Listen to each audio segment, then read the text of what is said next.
IIT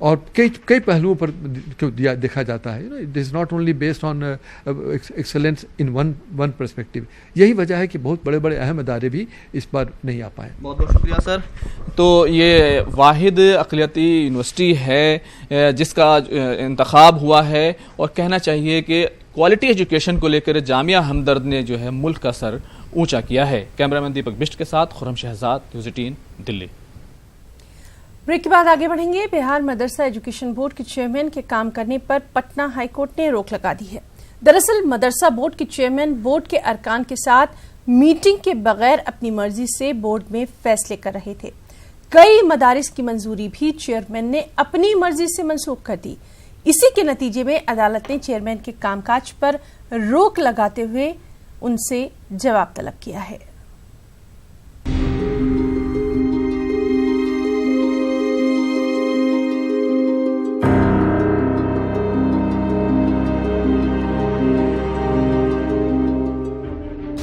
بہار مدرسہ education board کے chairman کے کام پر روک.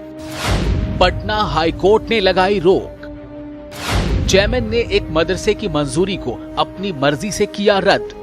عدالت نے 24 ستمبر تک چیئرمین سے مانگا جواب. مدارس منتظمین نے عدالت کے فیصلے کا کیا خیر مقدم. بہار مدرسہ ایجوکیشن بورڈ کے چیئرمین عبدالقیوم انصاری نے بورڈ کے چیئرمین کا عہدہ سنبھالتے ہی اپنی مرضی سے بورڈ کو چلانے کی کوشش شروع کر دی تھی. چیئرمین نے بورڈ کے ارکان کے ساتھ میٹنگ کے بغیر کئی فیصلے لیے جس پر کافی تنازع ہوا. اسی درمیان دربھنگہ کے ایک مدرسے کی منظوری چیئرمین نے اپنی مرضی سے منسوخ کر دی تھی. معاملہ عدالت میں پہنچا اور عدالت نے 3 جولائی 2019 تک بورڈ کے ارکان کے ساتھ میٹنگ کر کے اس پر فیصلہ لینے کی ہدایت دی تھی. چیئرمین نے عدالت کے حکم کی تعمیل نہیں کی تھی, جس کے نتیجے میں چیئرمین کے کام پر عدالت نے روک لگا دی ہے. اس معاملے پر کانگریس لیڈر عزمی باری نے کچھ یوں رد عمل ظاہر کیا ہے. مدرسہ بورڈ جب سے وہ بنے ترقی کے راستے پر جانے کے بجائے تنزلی کے راستے پر جانے لگا, اور یہ حالت ہو گئی کہ اب مدرسہ بورڈ میں کوئی جاتا نہیں ہے, مدرسے کا نام نہیں لیتا. ہر جگہ مدرسے میں ایک انارکی ہے, ماحول ہے, غلط طریقے کے فیصلے ہو رہے ہیں. اس لیے ہم جو کورٹ نے فیصلہ کیا ہے, دیا ہے, ججمنٹ دیا ہے, میں اس کا خیر مقدم کرتا ہوں. یہ ضروری تھا, اور مجھے آنے والے دنوں میں امید ہے کہ کوئی اچھا چیئرمین آئے گا اور وہ اچھا کام کرے گا. امارت شریعہ بہار نے بھی اس پر اپنا رد عمل ظاہر کیا ہے. امارت شریعہ کے مطابق قانون کے مطابق چیئرمین کو کام کرنا چاہیے تھا. امارت کا کہنا ہے کہ چیئرمین کے اس طرح کے فیصلوں سے مدرسہ بورڈ کے وقار کو نقصان پہنچا ہے. بورڈ میں جو پہلے سے قانون بنا ہوا ہے, بورڈ کی بیٹھک کر کے فیصلے لینے کا, اس پر عمل نہیں ہو رہا تھا. اور وہی وجہ تھی کہ بعض مدرسے والے ہائی کورٹ میں گئے تھے, اور ہائی کورٹ نے اس بارے میں خصوصی آدیش دیا تھا. اور یہ ہم لوگوں کے لیے بڑے دکھ کی بات ہے کہ مدرسہ بورڈ کے چیئرمین نے اس آدیش کے حساب سے کام نہیں کیا, جس کی وجہ سے ان کے کام کرنے پر پابندی کی خبر آئی ہے. اس سلسلے میں مدرسہ بورڈ کے چیئرمین سے رابطہ کرنے کی کوشش کی گئی, لیکن ان سے رابطہ نہیں ہو سکا. عدالت نے 24 ستمبر تک چیئرمین سے جواب مانگا ہے. مدرسے سے جڑے لوگوں نے عدالت کے فیصلے کا خیر مقدم کیا ہے. نیوز 18 اردو کے لیے پٹنہ سے محفوظ عالم کی رپورٹ. عابدہ انعامدار سینئر کالج اور ZVM کالج کے مشترکہ بینر تلے پونے اعظم کیمپس میں خاص سیمینار کا انعقاد کیا گیا.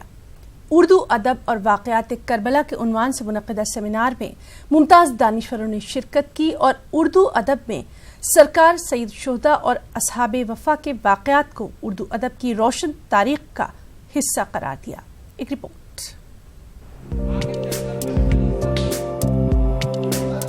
اردو زبان کے اصناف ادب میں یوں تو بہت سی اصناف شامل ہیں, لیکن کوئی بھی صنف ایسی نہیں ہے جس میں واقعات کربلا کو بیان نہ کیا گیا ہو.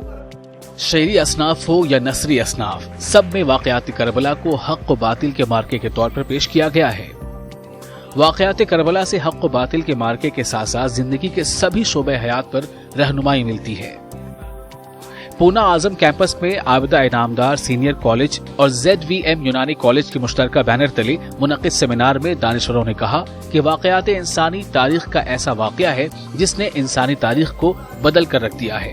اور جیسے جیسے انسانیت بیدار ہو رہی ہے اس کی معنویت میں نہ صرف اضافہ ہو رہا ہے بلکہ اس کے نئے نئے گوشے تلاش کر کے انسانی عظمت و اقدار کو سرفراز کرنے کی کوشش جاری ہے. اسلام کی ایک بلندی ہے اور باطل کے سامنے شکست نہیں ہوئی, باطل کے سامنے بلکہ اپنا سر فخر سے اونچا, اور ہم ہر روز آج یاد کرتے رہیں اور صبح قیامت تک یاد کرتے رہیں گے, جبکہ یزید کا نام لیواز کوئی نہیں ہے. واقعات کربلا ہمیں یہ پیغام دیتا ہے کہ یہ کسی زمین کی یا کسی بدعمالی کے نتیجے میں نہیں ہوا ہے, بلکہ یہ آپ صلی اللہ علیہ وسلم کے جو نظام تھا اس نظام کو بچانے کے لیے یہ جنگ کی گئی تھی. پونا اعظم کیمپس میں منعقدہ سیمینار میں دانشوروں نے واقعات کربلا کو اردو ادب کے حوالے سے پیش کرتے ہوئے کہا کہ 1400 سال قبل کربلا کا واقعہ جس مقام پر پیش آیا تھا وہاں کی زبان اردو نہیں تھی, لیکن اردو کے ادیبوں اور شاعروں نے عربی اور فارسی زبان کے مطالعے سے واقعات کربلا کو اسی انداز میں اردو کی مختلف اصناف میں پیش کیا ہے, اور اب اردو زبان میں ایسے مرثیے اور نثری شعری مضامین واقعات کربلا کو سامنے رکھ کر لکھے جا رہے ہیں. سملر طور پہ مجلس کا انعقاد کیا جاتا ہے مسلم محلوں میں, اور یہ ہماری مجلس ایسی ہوتی ہے کہ ہمارے امام حسن ہے, امام حسین ہے, اسلامی تاریخ ہے, اس کو اس میں بیان کیا جاتا ہے. اور میں اکثر دیکھتا ہوں کہ ہمارے غیر مسلم بھائی ہے وہ بھی ساتھ ساتھ بیٹھے رہتے ہیں اور وہ دلچسپی جتاتے ہیں, دلچسپی بتاتے ہیں کہ ہم کو بھی بتایا جائے. حق و باطل کی جنگ یہ صدیوں سے چلی آ رہی ہے اور آج بھی جاری ہے, اور یہ میں اس بات کو مانتی ہوں کہ ہمیشہ باطل کے مقابلے میں حق سرخرو ہوا ہے, کیونکہ قتل حسین اصل میں مرگ یزید ہے, اسلام زندہ ہوتا ہے ہر کربلا کے بعد. مقالہ نگاروں نے اپنا مقالہ پیش کرتے ہوئے کہا کہ 1400 سال قبل کربلا کے میدان میں سرکار سید الشہداء حضرت امام حسین علیہ السلام نے اپنے 72 اصحاب وفا کے ساتھ جو قربانی پیش کی تھی وہ انسانیت کی بقا کے لیے کی تھی. یہی وجہ ہے کہ اب مسلمانوں کے علاوہ دوسری قوموں کے لوگوں میں واقعات کربلا اور اصحاب وفا کی تاریخ کو پڑھنے کا رجحان بڑھتا جا رہا ہے. نیوز 18 اردو کے لیے پونے سے مہتاب عالم کی رپورٹ. نیوز 18 اردو پر خبر دکھائے جانے کے بعد اب محرم کے تقدس کو دیکھتے ہوئے میونسپل کارپوریشن نے صفائی کرانے کے لیے عملے کو تعینات کر دیا ہے. جلوس گزرنے والے مخصوص علاقوں میں صفائی کی جا رہی ہے. واضح رہے کہ یہ دریا والی مسجد کا وہ علاقہ ہے جہاں سے لاکھوں عقیدت مندوں پر مشتمل علم کا تاریخی جلوس برآمد ہوتا ہے. کل تک یہاں گندگی کا عالم یہ تھا کہ گزرنا ہی مشکل تھا, لیکن اب نگر نگم نے صفائی کے بندوبست کرنے کا انتظام کیا ہے. روڈ پر ادھر جلوس نکلے گا نا, یہ پٹی جتنی ہے سب صاف کرا دیں گے, اور لگے وہی کام کروا رہے ہیں. یہ نکلتا ہے مسا جلوس دریا والی مسجد, یہاں سے جاتا ہے گفران امباڑہ چوک سبزی منڈی, یہ جاتا ہے ادھر نیمبو پارک ہوتے ہوئے اور وہی چوک سبزی چرہو سے ہوتے ہوئے اور گفران امباڑہ جاتا ہے ڈھال اتر کے. سر ایکچولی ہمارا صفائی سے نہیں, مطلب ہمارا یہ ملبے سے ہے سر, تو ملبہ ہم جو ڈریسنگ کرا دیے سر, اس سارے کا پورا ڈریسنگ کرا دیا. اب اس پہ جو بھی سر گڈھے وڈھے ہوں گے اس کو ہم لیبن کرا دیں گے سر. ماہ محرم کی آمد کے ساتھ ہی شہر ممبئی کی مسلم بستیوں کا مزاج تبدیل ہو جاتا ہے. اہل تشیع کی آبادی والے علاقے سوگوار ہو جاتے ہیں. ممبئی کے بھنڈی بازار علاقے میں واقع قدیم مغل مسجد امام باڑہ شہر اور مضافات کے اہل تشیع حضرات کا مرکز بن جاتا ہے. مغل مسجد امام باڑے میں کئی دہائیوں سے مجلس کا خاص اہتمام ہوتا آ رہا ہے. اس مرتبہ معروف عالم دین علامہ عقیل قرابی مغل مسجد میں مجلس پڑھ رہے ہیں. پیش ممبئی سے ہمارے نمائندے محی الدین کی یہ خاص رپورٹ. آپ یہ خاص رپورٹ دیکھیں. مجھے اجازت دیں. آداب.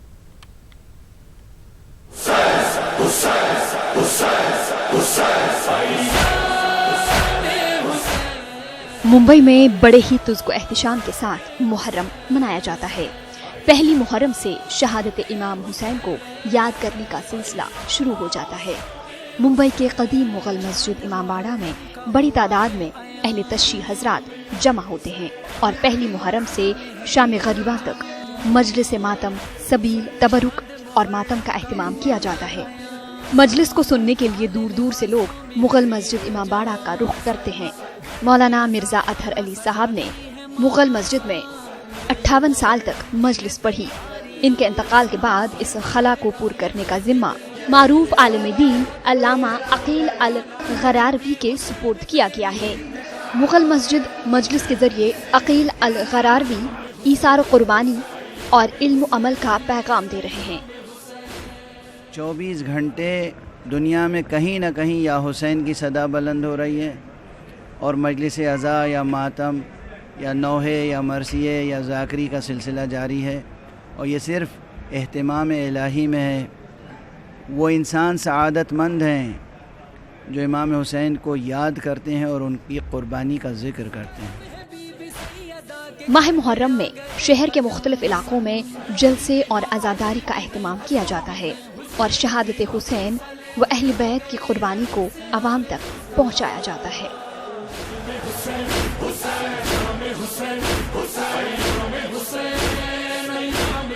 آقا امام حسین علیہ السلام کی عزاداری سے علم، شجاعت اور محبت کی قدریں لے کر جانا چاہیے، یعنی آگہی کے ساتھ، شعور کے ساتھ اور پورے ہمت و حوصلے کے ساتھ انسان زندگی بسر کرے اور سب میں محبتیں بانٹے، دنیا سے جہالت، نفرت اور غربت، ان تینوں چیزوں کا خاتمہ ہو جانا چاہیے۔ بھنڈی بازار اور ڈونگری چارنل کے علاقوں اور مغل مسجد سے متصل علاقوں میں پہلے محرم سے ہی سبیل، تبرک، شبی اور مجالس کا خصوصی طور پر اہتمام ہوتا ہے جو شام غریباں تک جاری رہتا ہے۔ ملک کے مختلف علاقوں کے ذاکر ممبئی کا رخ کرتے ہیں اور امام حسین اور اہل بیت کی قربانی اور ان کے فضائل بیان کرتے ہیں۔ کہ ممبئی میں جس طریقے سے، جس شان سے یہاں محرم ہوتا ہے، یہاں کے اوپر جس طریقے سے ماتم ہوتا ہے، مجلسیں ہوتی ہیں، سبیلیں لگی ہوتی ہیں، نظر و نیاز کا انتظام ہوتا ہے، یہ اپنی مثال آپ ہے۔ ہر جگہ محرم کی ایک اپنی الگ شناخت و پہچان ہے، مگر ممبئی کے اندر جو محرم منایا جاتا ہے وہ بڑی شان سے منایا جاتا ہے۔ مغل مسجد امام باڑہ، زینبیہ امام باڑہ اور دیگر علاقوں سے 9 اور 10 محرم کو ماتمی جلوس برآمد ہوتا ہے اور اہل بیت کے اہل خانہ کی قربانیوں کو خراج عقیدت پیش کیا جاتا ہے۔ نیوز 18 اردو کے لیے ممبئی سے محی الدین کی رپورٹ۔